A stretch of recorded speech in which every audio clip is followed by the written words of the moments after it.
Welcome Extreme Home Arcade owners. This is a tutorial video on how to take out your acrylic or glass. So from my control panel, there's going to be two screws. There's going to be one on your left and one on your right typically.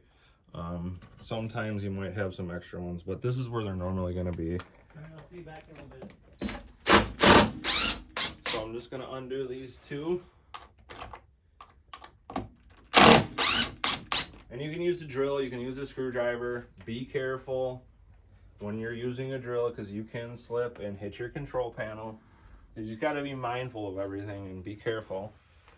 So this one's got gun for IR sensors. So again, be careful because these can break. So I typically will bend these back and be careful and get that lifted. I mean, you can have a partner, or usually I use a hammer. And typically I'll rest it up against there. Now from here, you're gonna have two screws. Gun for IR, you will have to remove your sensor. So you probably will have to pull this off. And there should be extra sticky pads that you guys get that we can just re-stick that back up on. So make sure that's pulled off, and then there's gonna be two screws. So there's gonna be one on my right here. So again, careful, because you don't wanna scratch your acrylic or your glass.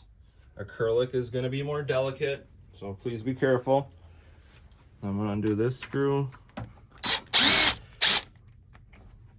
And I typically just like to set this stuff right inside the box. Now from here, I'll be able to pop this out. I got all the screws out. I got my IR sensor out of the way. For you that don't have it, you don't have to worry about it. And then what I like to do is I just like to come from the front. And then I'll just pop this out a little bit. And I'll just have it kind of slide towards me. Again, you got to be careful because you can scratch things. So I'll just kind of slowly bring this down until I got enough of a gap here where I can kind of pop this out towards me. So now I'll kind of pick this up, pop this out towards me, and now I'll be able to pop this off and take this out. Now again, where you're going to set this down, you got to make sure, be careful, have a towel. I have carpeting, so I can set it right down on my carpeting. Again, be careful. You can scratch that really easy. Now I can get in here, say I need to clean my TV's dirty. Now I can get in here and clean my TV. We did have a tutorial video on how to clean your acrylic. Follow the same instructions that I showed you on that acrylic video with your TV. Be super careful. And then from there, you can do backwards of what I just showed you. And then you'll be all set to go and you're ready to have fun.